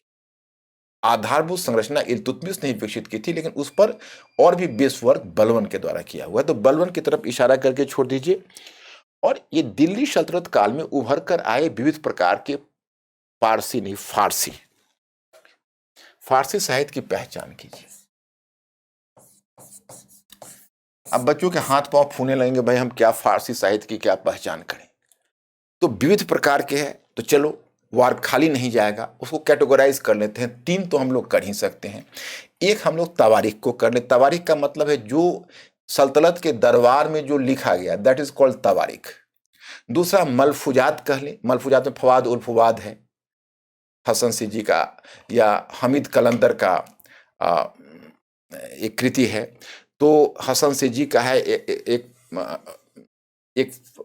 फवाद उल फवाद है, और एक खैर उल मजलिस है जो हमीद कलंदर का है। तो ये आता है मलफूजात की कैटेगरी में। और तवारीख की कैटेगरी में तो आप हसन निजामी का ताजुल मासिर लीजिए, फिर उसका सीक्वल के रूप में मिनहाजुल सिराज का तबकाते नासिरी दीजिए, उसके सीक्वल के रूप में आप बर्नी का तारीख़ फिरोज शाही दीजिए, फिर उसके सीक्वल के रूप में शम्स सिराज अफीफ का तारीख़ फिरोज शाही दीजिए, फिर उसके सीक्वल के रूप में आप याहिया बिन अहमद सरहिंदी का तारीख़ मुबारक शाही दीजिए। तो उसमें तो आपका एक चेन बना हुआ है।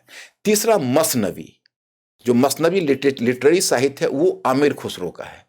तो यही 3 प्रकार से हम उसको कैटेगराइज करके दिखा दें। और शॉर्ट नोट है, इससे ज़्यादा हमें लिखने की इसमें गुंजाइश भी तो नहीं है। अब एग्जामिन द कॉजे, जो पानीपत के प्रथम युद्ध में इब्राहिम लोदी के विरुद्ध बाबर की सफलता के कारणों का परीक्षण कीजिए। तो बाबर की सफलता के कारणों में अगर प्रथम दृष्टया कोई बच्चा देखेगा तो बाबर का तोपखाने के बारे में बताएगा। मैं सोचता हूं कि वह थोड़ा सुपरफिशियल हो जाएगा। आप एक तकनीकी कारक तो जरूर बताइए, सबसे अहम है वो युद्ध की जो रणनीति है। तुलगमा प्रणाली में उसने तोपखाने को जोड़ा, जो पानीपत के युद्ध में एक नए प्रकार का प्रयोग था। तो तकनीकी कारक को तो हम जरूर देंगे। तकनीकी कारक के पीछे संगठनात्मक फैक्टर को भी देना आवश्यक है। जो मुगल है वो लोदियों की तुलना में अधिक संगठित थे, क्योंकि लोदियों के बीच आपस में एक जनजातीय संरचना थी, और यहाँ पर जो विच्छेदकारी शक्तियां थी वो प्रबल थी। उसका उदाहरण आपको दौलत खान लोदी के केस में थोड़ा सा संकेत कर देना होगा। और तीसरा क्या है कि उत्तर भारत में कई राज्य थे, लेकिन उनके बीच परस्पर एकता का अभाव था। जैसे आगे महाराणा सांगा आगे चलकर लड़े खनवा के युद्ध में, लेकिन उस समय लोदी और जो दिल्ली का लोदी है और राजपूताना का जो एक सबसे शक्तिशाली राज्य उत्तर भारत का था, मेवाड़ का राज्य, उनके बीच आपस में कोई सहमति नहीं बन पाई थी। तो मेरे विचार से जब आप लिखते हैं तो स्काई इज द लिमिट, उसमें आपको कम शब्दों में चीज़ों को देना है। जैसे सोचना शुरू करिए तकनीकी, राजनीतिक, संगठनात्मक। तो एक राजनीतिक फैक्टर हुआ, दूसरा संगठनात्मक और तीसरा तकनीकी। तो 3-3 बातें निकल जाएंगी। तो अब इस प्रश्न पर नजर डालिए। जैसे आपसे पूछा जा रहा है कि राज्य के प्रति चिश्ती संतों के रुख की विवेचना कीजिए और सरकार के प्रति अपने रवैये में सुहरावर्दी संत कैसे भिन्न थे। तो ये तो आपका शॉर्ट नोट काफी सरल है, कोई मुश्किल नहीं है।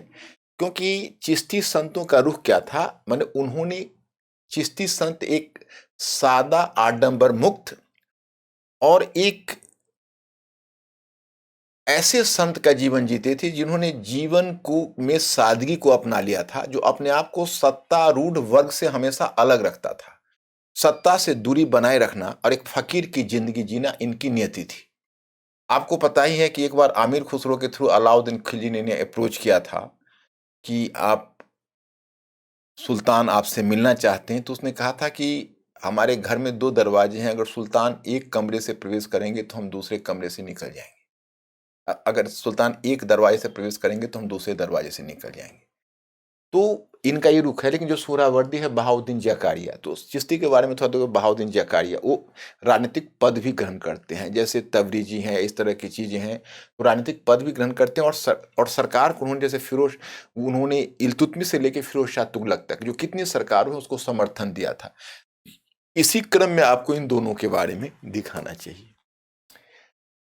अब क्वेश्चन नंबर 6 में कि सिख समुदाय के निर्गुण भक्ति संप्रदाय से राजनीतिक सैन्य संगठन में परिवर्तन की विवेचना की। Discuss the transformation of Sikh community. तो इसमें बहुत सहज सी बात है। पहले आप सिख समुदाय में सामूहिकता की भावना कहाँ से आ रही है।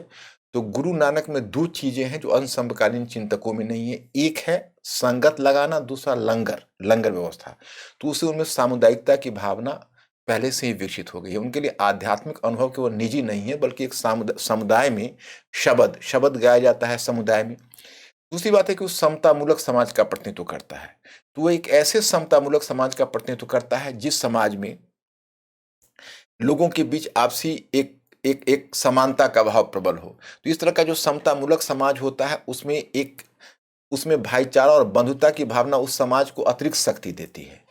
और तीसरा फैक्टर यह है कि जिस तरह की समतामूलक समाज की परिकल्पना नानक ने की थी या सिखिज्म ने किया था, वो उस समय के मध्यकाल के वो सामंती समाज के अनुकूल नहीं पड़ता था। और वो सामंती समाज के अनुकूल नहीं पड़ता इसीलिए क्योंकि वो सामंती समाज के अनुकूल नहीं पड़ता, इसलिए आप देखेंगे कि शीघ्र ही उन्हें मुगल साम्राज्य से टकराहट होती है और मुगल साम्राज्य के द्वारा जो उन्हें उत्पीड़ित किया जाता है तो उनके अंदर की जो आंतरिक ऊर्जा है, दूसरी बात उनकी पहचान एक सिखिज्म को पहचान पंजाबी भाषा दे ही रहा है, तो एक पंजाबी भाषा भी उनको जोड़ने का काम कर रहा है, उसमें अपने आध्यात्मिक अनुभव को व्यक्त कर रहे हैं। और जब मुगल साम्राज्य से टकराहट हुई तो उनका सैन्यकरण हो गया। उसमें आप एक दो उदाहरण दे दीजिए जिसमें गुरु हरगोबिंद से लेकर और गुरु गोविंद सिंह तक का। अभिजात वर्ग के साथ बहलोल लोदी के संबंध पर अपना आकलन प्रस्तुत कीजिए। Give your assessment of Bahlol Lodi's relation with his nobility. तो give your assessment of Bahlol Lodi's relations with his nobility. अभिजात वर्ग के साथ बहलोल लोदी के संबंध पर अपना आकलन प्रस्तुत कीजिए। ये तो बहुत ही सहज क्वेश्चन है। आपको जब तुर्क और अफगान राजनीतिक संरचना की समझ आपको होगी तो आप जानते हो जो अफगान प्रशासनिक संरचना है उसमें विच्छेदकारी शक्तियां अधिक प्रबल थी क्योंकि वो जनजातीय संरचना पर आधारित था। उसमें समानता का भाव बहुत ज्यादा प्रबल था, इतना तक कि उसमें एक शक्तिशाली राजतंत्र स्थापित भी नहीं हो सका। जब बहलोल लोदी के बारे में कहा जाता है, एक अफगान विद्वान है अब्बास खां शेरवानी, उसने अपने तारीख फिरोजशाही में लिखा है कि जब अफगानों की संख्या हिंदुस्तान में कम थी तो बहलोल लोदी ने रूह के अफगानों से अपील की थी कि तुम हिंदुस्तान आ जाओ, मैं एक साम्राज्य बना लूंगा और तुम गरीबी से छुटकारा पा जाओगे। और उसका ये कहना था कि अफगान दल टिड्डी की तरह भारत की तरफ दौड़ पड़े। तो यह जो बहलोल लोदी का जो ये, उसके बाद वो समहा उसमें एक बात और भी कही थी, हिंदुस्तान की संप्रभुता मेरी बाकी हम सब की। लेकिन बहलोल लोदी के समय कोई शक्तिशाली राजतंत्र नहीं बन पाया। अब इसी से आप समझे कि बहलोल लोदी ने अपने दरबार में सिंहासन नहीं रखा था, वो अपने अमीरों के साथ मसनद पर बैठता था। उसके अमीर कहलाते थे मसनद ए आली। बाद में जब सिकंदर लोदी और इब्राहिम लोदी ने जब सिंहासन स्थापित किया दरबार में और जब अफगान अमीरों को जब उसने अनुशासित करने का प्रयत्न किया, विशेषकर इब्राहिम लोदी ने, तो विच्छेदकारी शक्तियां प्रबल हो गई और सेंट्रीफ्यूगल पावर्स, और अंत में अफगान संरचना का ही विघटन हो गया। अंत में शेरशाह को भी इस लेगेसी का सामना करना पड़ा। शेरशाह बहुत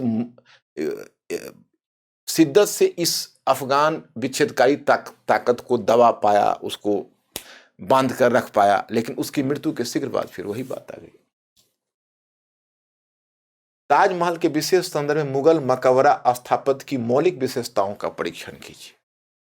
अब देखो, इस मुगल का जब मौलिक विशेषताओं की होगी तो थोड़ी आपको कला की समझ होनी चाहिए। कला की समझ में आपको थोड़ा उसकी शैलीगत विशेषता बतानी होगी। शैलीगत विशेषता में जैसे उनकी चार बाग शैली है, जैसे उनके बाग के बीच में मकबरा बनाया जा रहा है, वह जो मकबरा है उस मकबरे में अब हालांकि हर जगह गुंबद का, अकबर के मकबरा में गुंबद का प्रयोग नहीं, तो कुछ कॉमन पॉइंट्स कोई देना होगा कि बाग के बीच मकबरा बनाया गया और उस मकबरे में कुछ लोदी स्थापत्य का ही प्रभाव है, लेकिन कुछ उसमें नई चीजें भी शामिल है, जैसे राजत्व का दैवीकरण है।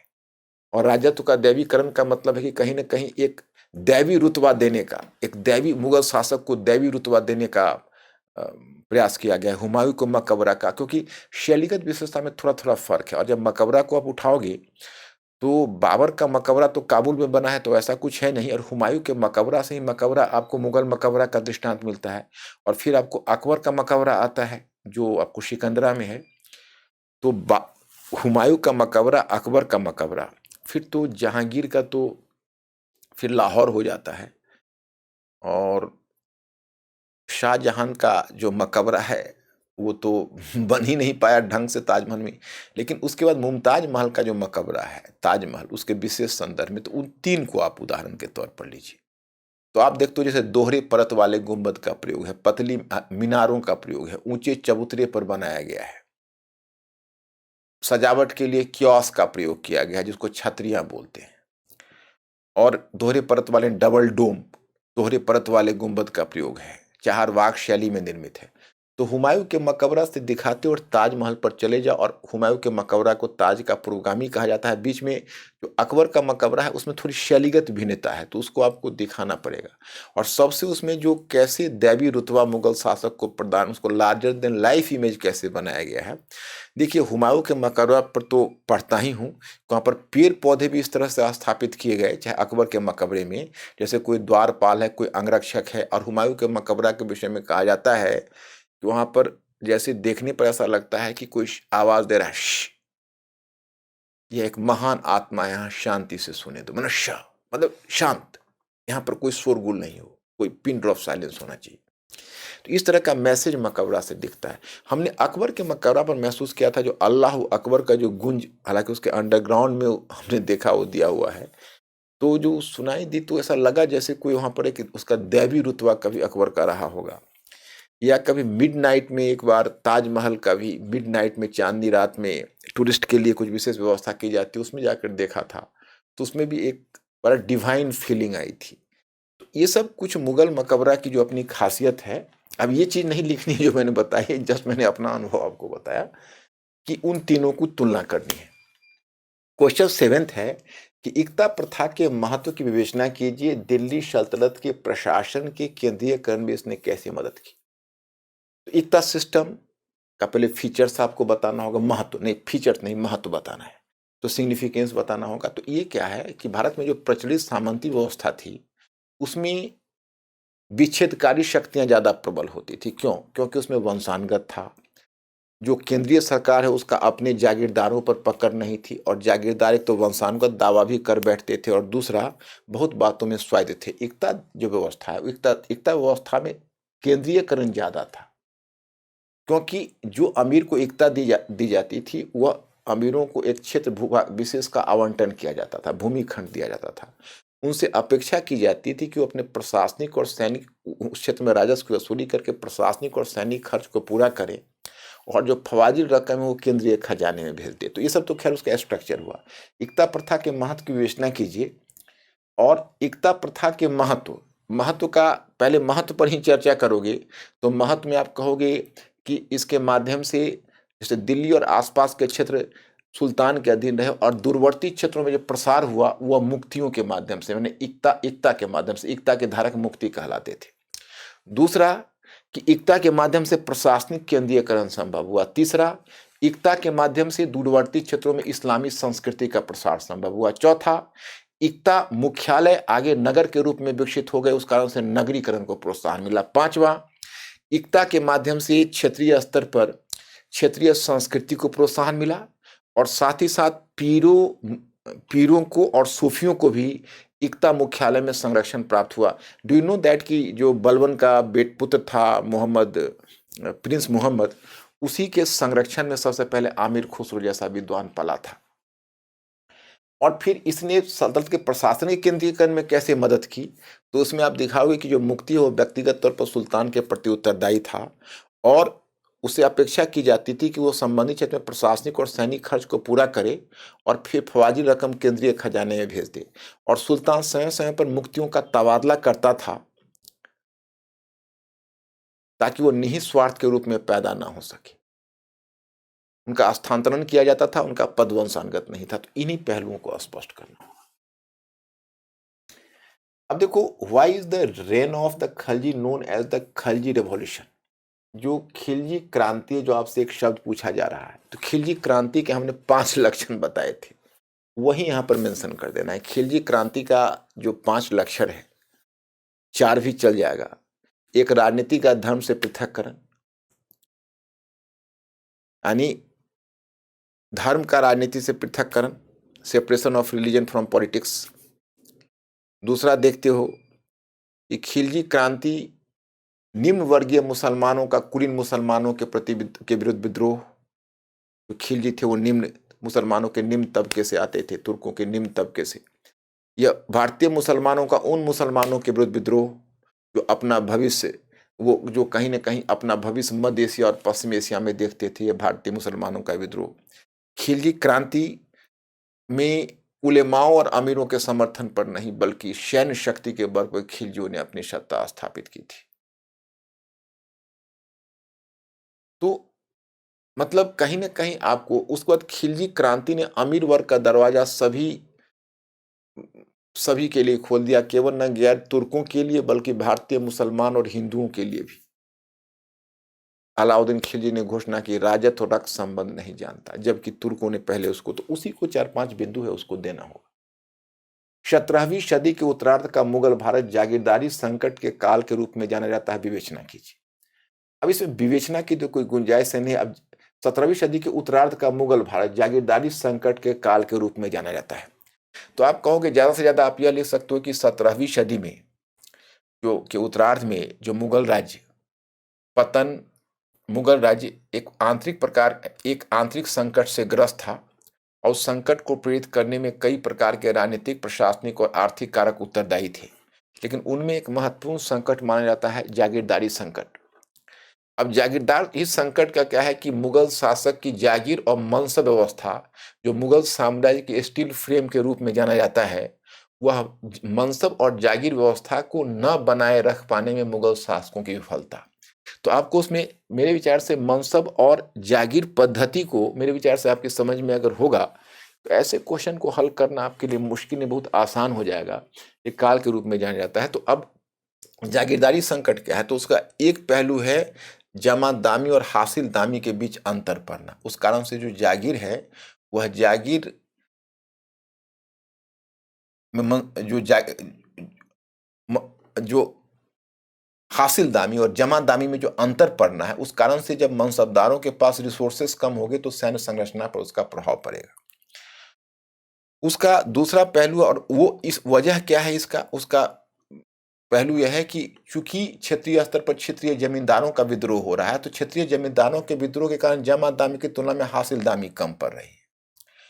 अब उनका सैन्य ढांचा कमजोर पड़ रहा है। सैन्य ढांचा जब जागीरदारों मनसबदारों का चरमरा रहा है, तो जमींदारों की उद्दंडता और अनुशासनहीनता और भी बढ़ती जा रही है। तो बहुत सारे जागीर जोरे तलब जागीर के रूप में परिवर्तित हो गया। अब चूंकि अधिकांश जागीर जोरे तलब जागीर के रूप में परिवर्तित हो गया, यहाँ राज्य ने चालाकी यह दिखाई, मुगल साम्राज्य ने, कि जो सरहासिल जागीर थे, जहां पर वसूली आसान थी, उसको उन्होंने खालिसा क्षेत्र में रखा, और जो भी संकटपूर्ण जागीर है उसको जागीरदारों के बीच आवंटित किया। अब जो थोड़े से सैर हासिल जागीर बचे, उन पर कब्जा करने के लिए मुगल अमीरों के बीच आपसी प्रतिस्पर्धा शुरू हो गई, जिसको सतीश चंद्रा ने party and politics at the Mughal court and jagirdari crisis में वर्णित किया है। तो खैर मेरे विचार से अब इतना आप देख लीजिए कि आप किस प्रकार से आकार, लेकिन अगर मुझे लगता है कि टॉपिक की समझ है, तो क्वेश्चन हमें वो किसी भी तरीके से घुमा कर पूछे, हमें कोई फर्क पड़ने वाला नहीं। तो इसलिए आप अपनी समझदारी को डेवलप करिए और क्वेश्चन के विषय में बिल्कुल चिंता छोड़ दीजिए। कितना भी क्वेश्चन ट्विस्ट करके पूछेंगे, आप उसका उत्तर लिख सकते हो। अब द चोल शासक ने केवल प्रबल विजेता कुशल प्रशासक थे, बल्कि उत्कृष्ट मंदिरों के निर्माता भी थे। अब इसको आपको शासक ने न केवल प्रबल विजेता, तो थोड़ा विजेता पर भी और थोड़ा प्रशासक पर भी हल्का दिखा दो कि ऊपर स्तर पर केंद्रीयकरण बनाए रखा, लेकिन नीचे स्तर पर स्थानीय स्वयं शासन को बनाए रखा। एक बृहद साम्राज्य की स्थापना की दक्षिण भारत में, जिसमें उत्तर भारत राजनीतिक विघटन का शिकार था और तुर्कों के आक्रमण से ग्रस्त था। उस समय जो चोलों की सेना थी, वह श्रीलंका से लेकर दक्षिण पूर्व एशिया तक अपना प्रसार कर रही थी, और चोल नौसेना बंगाल की खाड़ी में एक सबसे प्रभावकारी शक्ति के रूप में स्थापित थी। तो अब थोड़ा सा उसकी तारीफ में कर दीजिए, चोल प्रशासन पर 2 पंक्ति, और उनके जहाँ तक कला के बारे में है तो उसको मुख्य रूप से उस पर केंद्रित होइए, क्योंकि चोल शासकों के विषय में कहा भी जाता है कि राक्षसों की तरह सोचा और जौहरियों की तरह तराशा। तो वह उदाहरण देते हुए पहले 1-2 शुरू के मंदिर के बारे में अगर चर्चा आप नहीं भी करना चाहें, तो तंजौर का उनका जो बृहदेश्वर मंदिर है और गंगईकोंड चोलपुरम का जो मंदिर है राजेंद्र प्रथम का, तो उनकी शैलीगत विशेषताओं के आलोक में उस मंदिर की विशेषता पर प्रकाश डालिए कि राक्षसों की तरह सोचा और जौहरियों की तरह तराशा मतलब क्या है। कैसे 184 फीट ऊंचाई पर शिखर, आप लोग जानते ही होंगे, तो उस पहलू की तरफ ले जाना है। अकबर और राजपूत राज्यों के बीच संबंधों की प्रासंगिक दृष्टांतों के साथ चर्चा कीजिए। अब देखो ये बहुत इंटरेस्टिंग क्वेश्चन पूछा कि discuss with the relevant illustrations the relations between the Akbar and the Rajput states. इसमें बच्चियों को सबसे प्रथम दृष्टया पहले यही समझ में नहीं आता कि इसमें हमें क्या करना है। जो कहना है वो तो क्वेश्चन खुद बोल रहा है, तो हमें क्या बोलना है, बहुत साधारण सी चीज है। यानी अकबर और राजपूतों के साथ जो संबंध है, उस संबंध की विशेषता क्या है। मतलब discuss with the relevant illustration the relations between the Akbar and the Rajput states. मतलब आपको यह ध्यान रखना है कि अकबर के ही बारे में आपको क्यों पूछा जा रहा है, क्योंकि अकबर ने राजपूत राज्यों के साथ संबंधों को बदल दिया। पहले क्या होता था अकबर से पहले, कि जो हिंदू कुलीन होते थे उसको शासक दबाकर रखने का प्रयास करते थे या बलपूर्वक उनको मातहत बनाते थे। तो क्या हुआ कि उस वैसी स्थिति में क्या होता था कि जब तक केंद्रीय सत्ता मजबूत रहती थी तब तक तो उस तरह के जो अमीर हैं उनके प्रति वो दबाव में रहते थे, लेकिन जिसी समय थोड़ी भी उनको उनको अवसर मिलता तो वो क्षेत्रीय किसानों के साथ मिलकर राज्य के विरुद्ध विद्रोह करते थे, राज्य के विरुद्ध विद्रोह कर देते थे। अकबर ने उस समस्या का अंत कर दिया क्योंकि उसने राजपूत कुलीन वर्ग को भी मुगल अमीर वर्ग का हिस्सा बना लिया और उनकी वफादारी प्राप्त करने के लिए अमुक अमुक तरीके अपनाए, उन तरीकों के बारे में लिखोगे। तो यहाँ पर जो प्रासंगिक दृष्टांतों से चर्चा कीजिए और तरीका को अपनाया। अब उस संदर्भ में कहा जाता है कि अकबर की राजपूत नीति है, उसमें बहुत हद तक उसकी जो उदारता है, उसके उदार विचारों से ही प्रेरित थी, क्योंकि वो एक संयुक्त, और दूसरा उसके एक राजनीतिक महत्वाकांक्षा से ही प्रेरित थी, क्योंकि संयुक्त अमीर वर्ग का निर्माण करना चाहता था। और उस समय के सामंती वातावरण में वफादारी प्राप्त करने का एक महत्वपूर्ण जरिया था, वो था वैवाहिक संबंधों को अपनाना। अकबर ने वैवाहिक संबंधों पर बल दिया, लेकिन वैवाहिक संबंधों में इस बात का पूरा ध्यान रखा कि यह बलात् नहीं हो और यह आवश्यक शर्त संबंधों का नहीं हो। तो वही जो उनके 2, 4, 5 जो दृष्टांत हैं, मुगल हरम में महिलाओं को हर प्रकार के धार्मिक और राजनीतिक अधिकार, हर प्रकार के धार्मिक और सांस्कृतिक स्वायत्ता दिया जाना, तो ये सारी चीजों को मेंशन करते हुए, दृष्टांत देते हुए एक विशिष्ट रिलेशनशिप को आपको दिखाना चाहिए। बंगाल, अवध और हैदराबाद जैसे राज्यों को मुगल राज के उत्तराधिकारी राज्य मानना कहां तक उचित है। देखिए, तो अधिकांश तो इसको उत्तराधिकारी राज्य के रूप में ही चर्चा होती है, लेकिन जब उसने कहा कहां तक उचित है, तो आप संकेत समझ जाइए कि थोड़ा सा इसमें आपको मतभेद का बिंदु दर्शाना है। उत्तराधिकारी राज्य तब होता जब उनको आसानी से उत्तराधिकार मिल जाता, लेकिन इन्होंने मुगल सत्ता की कमजोरी का लाभ उठाकर और मुगल सत्ता के विरुद्ध विद्रोह करके स्थापित हुए। मुर्शिद कुली खान ने भले ही खुला विद्रोह नहीं किया हो, लेकिन मुर्शिद कुली खान ने कहीं ना कहीं मुगल सत्ता को चुनौती देकर और तब अपने आप को बंगाल में अलग किया है। शादत खान ने भी मुगल कमजोरी का लाभ उठाकर उसके केंद्रीय क्षेत्र अवध पर अपना कब्जा जमा लिया है। और हैदराबाद का निजाम का तो स्पष्ट विरोध भी था, जो कि वो मुगल दरबार से पलायन करके हैदराबाद में स्थापित करता है और मुगल राज्य से उसका इस मुद्दे पर संघर्ष भी हो जाता है। तो उत्तराधिकारी राज्य इसलिए नहीं कि मुगल शासकों की सहमति से बनी थी, बल्कि यह मुगल साम्राज्य की शक्ति और कमजोरी का फायदा उठाकर महत्वाकांक्षी मुगल अमीरों के द्वारा स्थापित था। इसलिए इसे हम औपचारिक तौर पर, इसे हम औपचारिक रूप में, इसको हम औपचारिक और व्यावहारिक दोनों रूपों में कोई उत्तराधिकारी राज्य नहीं मान सकते। दूसरी चीज, ये इस मायने में उत्तराधिकारी नहीं थे कि मुगल संरचना को ज्यों का त्यों अपने यहाँ लागू किया, क्योंकि मुगल साम्राज्य की उन आंतरिक कमजोरियां या मुगल जागीरदारी व्यवस्था, मुगल प्रशासन की कमजोरी, मुगल भू राजस्व व्यवस्था के पतन, इन कारणों से मुगल साम्राज्य का पतन हुआ था। उनसे इन्होंने सबक लिया और इन्होंने अपने यहाँ उससे ज्यादा सक्षम व्यवस्था स्थापित करने की कोशिश की, ताकि मुगल साम्राज्य की तरह उनके भाग्य का भी अंत ना हो जाए। उन्होंने अपने राजस्व वसूली को चुस्त बनाया, व्यापारी वर्ग का समर्थन प्राप्त किया।